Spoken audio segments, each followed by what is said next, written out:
In a quiet village nestled between green hills and slow-moving rivers, there lived an old man named Keshava.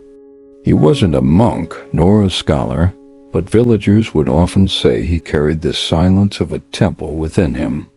People came to him not for answers, but for a kind of peace that settled in his presence like morning mist over the fields.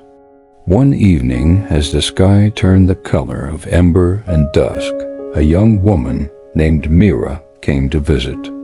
She was a weaver by trade, known for intricate patterns and soft-spoken ways. But her eyes told a story that thread and needle could not mend. "I don't know what's wrong," she said, voice barely above a whisper. "I work hard. I care for my parents. I even try to help the needy. But no matter what I do, it never feels enough. There's always something more I want, more respect, more skill, more something." Keshava didn't answer right away. Instead, he poured her a bowl of tea, the steam curling between them like a question waiting to be asked gently.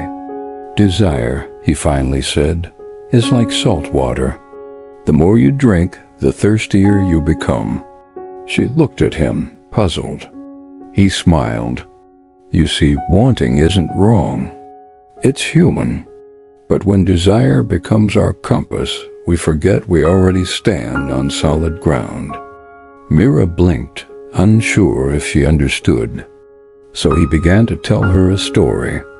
Long ago, in a kingdom ruled by a proud and mighty king, there was a monk who lived by the edge of a forest. The king, curious about this monk who seemed so content with so little, visited him one day. "What do you own?" the king asked, looking around the small hut. "Nothing that owns me," the monk replied. The king laughed. "But surely you want something more. A better roof, better food?" The monk poured a small handful of sand into the wind. "Desire is like grasping sand. The tighter you hold, the more it slips away. I do eat. I do sleep. But I let life come to me as it is." Myra listened quietly, her hands cupping the warm bowl. Keshava continued, "The Buddha once taught that the root of suffering is tan-thirst, craving. Not just for objects, but for control, for permanence, for identity. We chase things like they'll fill a hole in us. But sometimes we're digging the hole deeper with each chase." She frowned. "Then should I give up all my dreams?" He shook his head. "No, but notice when your dreams become demands. Desire can motivate, but if it rules, it will exhaust you." They sat in silence, listening to the soft rustle of leaves outside. Then he said gently, "There is a difference between choosing and clinging. You can walk toward something, or you can chase it. One leads to peace, the other to restlessness." Myra looked down at her calloused hands. "I think I've been chasing. Even when I rest, my mind keeps running." He nodded. "That's how suffering slips in through the door of endless wanting. But awareness is the key. The moment you see the chase, you're already stepping out of it." She smiled faintly. "It sounds so simple." "It is," he said, "but not easy. That's why we practice." The old man stood and walked over to the loom she had brought as a gift. He ran his fingers across the threads. "Even this you're weaving, it isn't just fabric. It's a lesson. The tighter the tension, the more the thread breaks. But held just right, it forms something beautiful."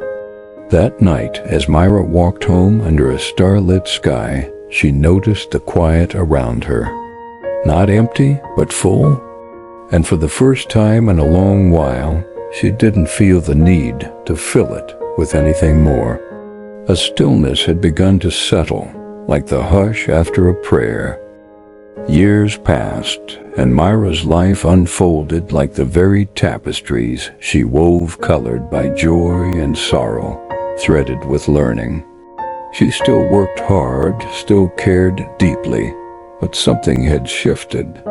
Desire no longer chased her like a shadow at noon. Instead, it walked beside her like a quiet companion, acknowledged, but not obeyed. She began to notice the weightlessness that came with releasing expectations. When her father grew ill, she was there, not with resentment, but presence. When a customer undervalued her work, she did not spiral into self-doubt. "Let it pass," she would whisper, like wind brushing through cotton. And it was during this time, seated under the banyan tree, one quiet afternoon, that Keshava shared another tale. "There was once a farmer," he began, "whose crops failed one year. His neighbors pitied him, saying, 'Such bad luck.' The farmer simply said, 'Maybe.' The next week, wild horses ran onto his land. Everyone exclaimed, 'What good luck!' He again said, 'Maybe.' His son tried to ride one of the horses, fell and broke his leg. 'Terrible misfortune,' the villagers cried. 'Maybe,' the farmer replied. Soon after, war broke out and all young men were drafted except his injured son. You see, Keshava said, peace doesn't come from controlling life. It comes from releasing the grip we have on how we think life should unfold. Mira listened, the lesson sinking in, not like an instruction, but like rain seeping into dry earth. "So what do I do when the craving returns?" she asked. "When it whispers that I'm not enough or that I need more to feel worthy?" He looked at her kindly. "You bow to it. You say, 'I see you. I know you're trying to protect me.' And then you let it go. Again and again. Like breathing. Desire, he told her, isn't the enemy. It's the clinging that wounds us. Wanting isn't wrong, it's human. But freedom lies in loosening the hand that grips so tightly." He pointed to a leaf hanging by the thinnest stem. "Even the tree knows when to let go." In time, Mira began to teach the village children to weave. Not just with threads, but with attention. She taught them how to notice the moment their minds wandered into wanting, and how to gently return. "It's not about emptying yourself," she would say, echoing the words of her teacher. "It's about being full enough without needing more." And though life still offered its storms, she stood with the calm of one who had made peace with the wind. Peace, after all, isn't the absence of desire. It is the soft space between the want and the need, between the grasp and the release.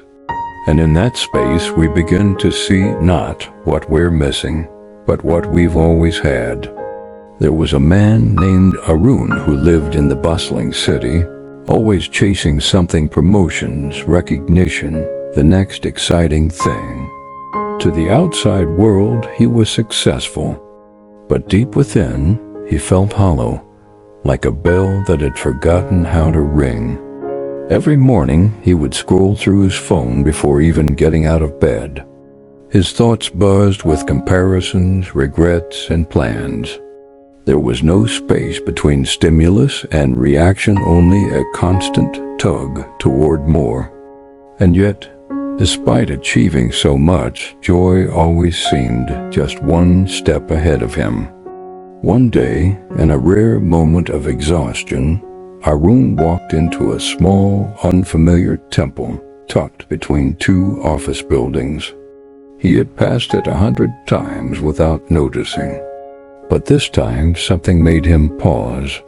He stepped inside and found an old monk sitting in stillness, as if the world had stopped bothering him decades ago. Arun sat across from the monk and spoke without ceremony. I feel tired, but I don't know what from. I've got a good job, a good salary, even vacations. And still there's this emptiness. The monk opened his eyes and looked at him. You are carrying too much, he said. Arun frowned. I'm not carrying anything. I came straight from the office. The monk smiled. Not in your hands, in your mind. You carry every desire as if it were a duty. The words landed with the weight of truth. The monk continued, Have you ever watched a bird fly? It doesn't carry its nest on its back. It builds, lives, and leaves. You, however, carry your house, your job, your identity, your future, all at once. Arun exhaled, his body slumping without permission. So what should I do? Quit everything? Renounce the world? No, said the monk. Renunciation is not about leaving life. It's about not clinging to it. You can hold a flower gently or crush it with your grip. Same flower, different outcome. He then told Arun a story from the Buddha's time. There was once a man pierced by an arrow. Instead of removing it, he demanded to know who shot it, what it was made of, why it happened. All the while, the arrow remained lodged in his flesh. The Buddha said, Address the suffering first. All other questions can wait. You too are pierced not by a literal arrow, but by your craving for certainty, control, and constant satisfaction. Arun was quiet for a long while. Let go? He finally asked. The monk nodded. Let go not of life, but of the illusion that it must always go your way. That night, Arun didn't look at his phone before bed. He sat for a few minutes in silence, breathing. He noticed how his mind tugged at tasks, headlines, and the fear of missing out. And instead of following those tugs, he let them float by like clouds. It wasn't dramatic, no thunderclap, but something had begun, and so letting go became his quiet practice. At meetings, he caught himself clinging to being right, and he released it. When traffic jammed, he watched his impatience like a movie playing on someone else's screen. Each time he released a small craving, a bit more space opened in his heart. He came to understand, peace is not a prize at the end of achieving everything. It's what emerges when we stop demanding the world to satisfy us. Peace isn't passive. It's the strength to loosen your grip when every fear tells you to hold tighter. And over time, Arun wasn't just calmer, he was freer. He still lived in the city, still had a job, still made plans. But now he moved through life like a river, not desperate to arrive, just grateful to flow. In a distant town surrounded by mountains, there lived a widow named Lila. Her husband had passed away years ago, and though she had grown used to solitude, she had not grown comfortable with it. Her house was neat, her garden modest, and her routine unchanged. But her heart often ached in the stillness, echoing with the quiet absence of what once was. Lila spent her days remembering how he laughed, how he brewed tea just right, how he used to hum softly in the mornings. The memories were sweet, but her attachment to them was sharp. Like clinging to the shadow of a flame, they warmed and wounded her in equal measure. One morning, a traveling monk passed through the town. He was old and weathered, with kind eyes and dusty sandals.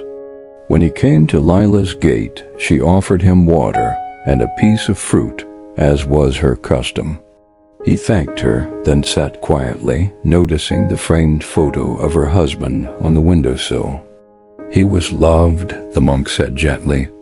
Lile nodded. And still is. But every day I feel him slipping further into the past. I try to hold on, but her voice broke. The more I hold, the more it hurts. The monk looked at her and said, to love deeply is to grieve fully. But grief is not a debt we must repay forever. She frowned. But letting go, it feels like forgetting, like betrayal. He shook his head. Letting go is not forgetting. It's honoring without imprisoning. It's carrying love without dragging pain. Then he told her the story of Kissa Gautami, a mother whose child had died. Desperate to bring her son back, she went to the Buddha, who told her to find a mustard seed from a house untouched by death. She searched every home, but found none. Every family had known loss. Through her journey, she saw that suffering is not unique, but shared. The Buddha didn't take her pain away, the monk said. He gave her the wisdom to hold it differently. Lila sat in silence. Tears welled in her eyes, but they were soft this time, without the sting of resistance. Grief, he continued, is like a tide. It will rise, it will fall, but it does not mean you must drown in it.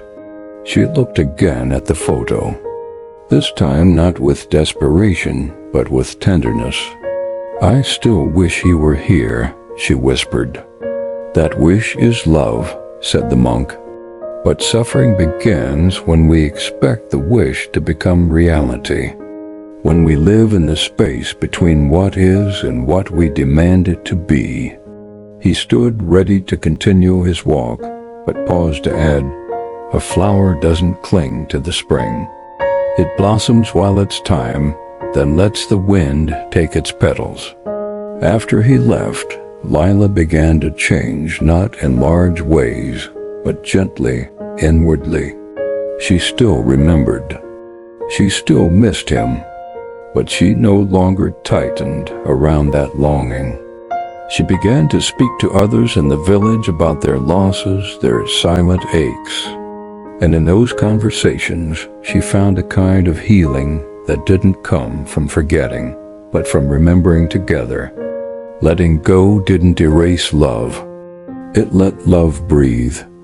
In Buddhism, clinging to impermanence is like trying to hold fire with your bare hands.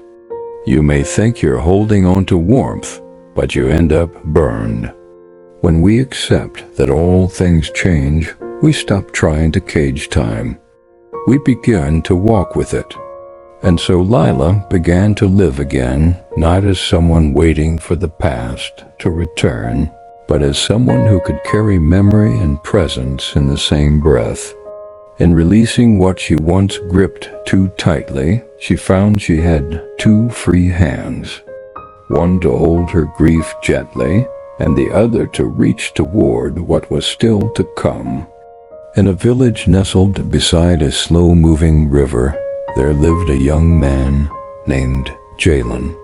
He was known for his ambition, always striving, always climbing. From a young age, he was told he could achieve anything if he worked hard enough. And so he worked. He built a business from scratch, expanded it, and became one of the most respected names in the region. But even with his success, something inside him was always unsettled. Every new milestone brought a flicker of satisfaction, but it never stayed. Like water held in cupped hands, it slipped through. He couldn't rest, not because he had too much to do, but because he feared what would happen if he stopped. One day, Jalen visited an old friend who had become a Buddhist lay practitioner. They hadn't spoken in years. Over tea, the friend listened to Jalen describe his accomplishments, then his exhaustion, his sleepless nights, the anxiety he hid behind a polished smile. You seem like a man who is always trying to arrive, the friend said gently, but never quite reaches.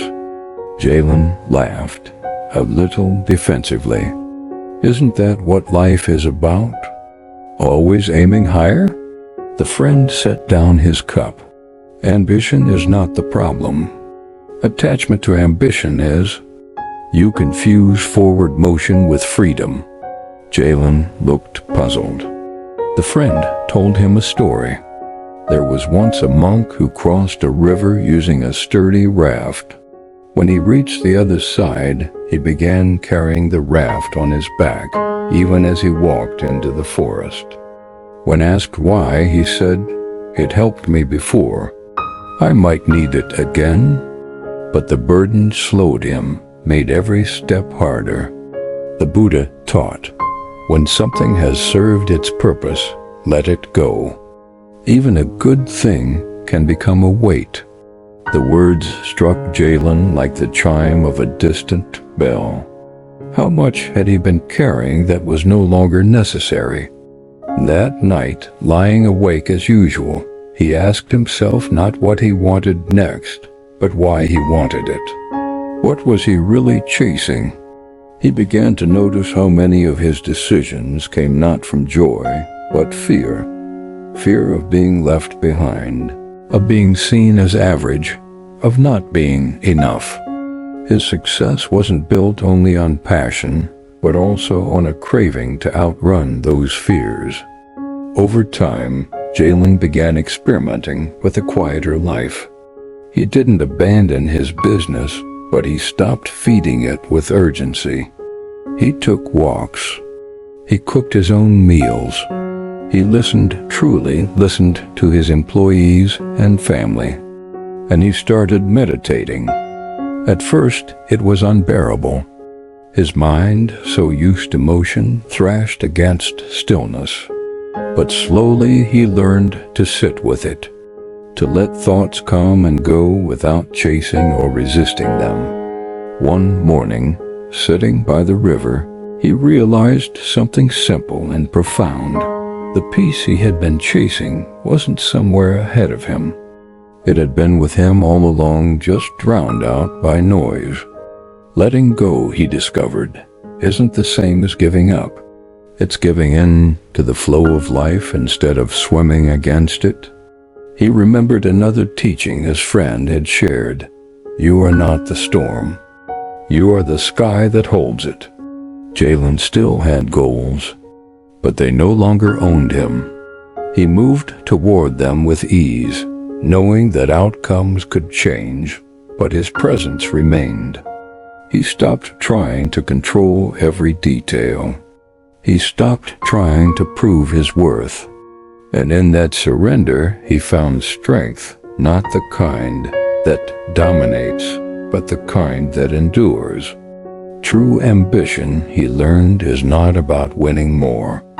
It's about being free enough to know when enough is enough. And so he walked through life a little slower, but a lot lighter. Not because he had less, but because he needed less. There was once a teacher named May, who lived in a quiet village surrounded by open fields. She was known not only for her knowledge, but for her calm presence.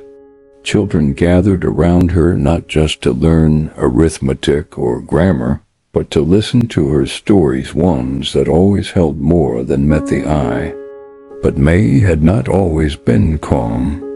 In her youth, she had been fiercely reactive, taking every criticism as an attack, every delay as a failure, and every disagreement as a threat.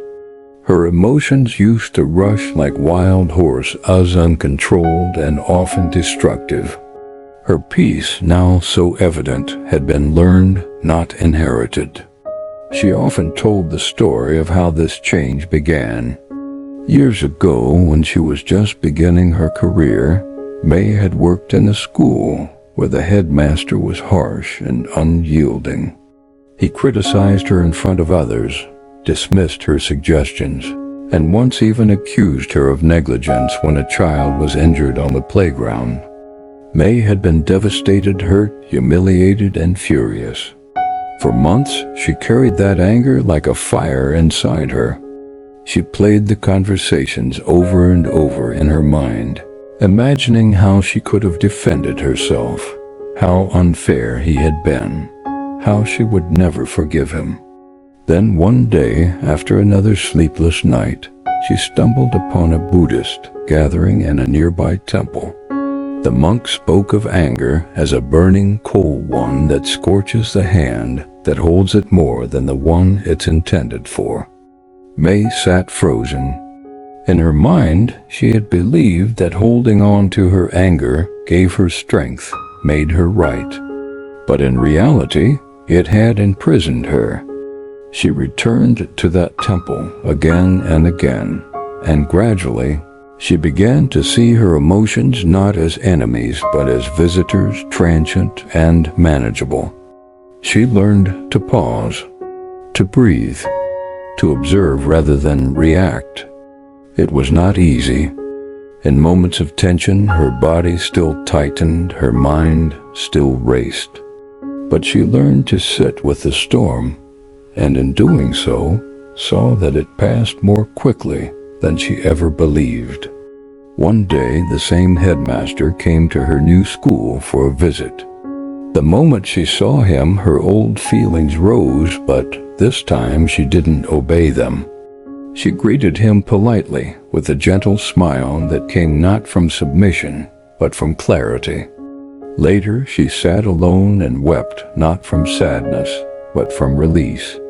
She realized that emotional freedom isn't about suppressing feelings. It's about not becoming their servant. It's about recognizing that the thoughts we feed are the ones that grow. And when we stop watering resentment, bitterness, and fear, something else has room to blossom. In Buddhism, this is the practice of mindfulness, noticing without judgment, responding instead of reacting. May began teaching her students the same. When you feel anger, pause. When sadness rises, greet it like a guest. When frustration builds, step back and breathe. She often said, the first feeling is not the problem. It's the second, the story we tell about it, the fuel we pour on it, the identity we attach to it. That's where suffering begins. And so her classroom became more than a place for facts. It became a sanctuary, a space where young minds learned not just how to think, but how to feel wisely. Years later, one of her students returned as an adult and asked, "How did you become so calm?" May smiled, stirred her tea, and said, "By noticing the storm inside and choosing not to become the wind." She taught them that emotions are like weather, sometimes sunny, sometimes stormy, always changing. And just like weather, we don't have to take it personally. We simply carry an umbrella when needed and wait for the sky to clear. With time, her students began to mirror that peace. Not perfectly, not all the time, but enough to make their lives softer, their relationships more thoughtful, their nights more restful. And so the cycle continued, one person letting go of anger, teaching others to do the same. Like a single candle lighting many, without ever losing its own flame. There was once a woman named Elena who lived in a bustling city that never seemed to pause. The lights were always on, the traffic never stopped, and people hurried past one another like they were all late for something important. Elena had a successful career in design.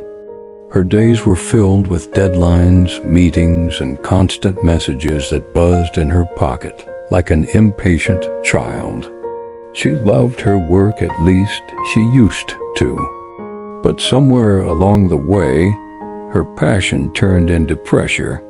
She didn't remember when the joy began to fade, only that now, even on weekends, her mind raced with unfinished tasks and imagined crises. What troubled her most wasn't just the stress. It was the quiet voice inside that kept whispering, "You're not doing enough. You should be more. You should be better." That voice didn't rest, even when she did. One evening, Elena missed a major presentation because her train was delayed. Her team covered for her, and the client was understanding, but inside she spiraled. She replayed the situation for days, blaming herself, ashamed even though no one else did. Her perfectionism had become a cage.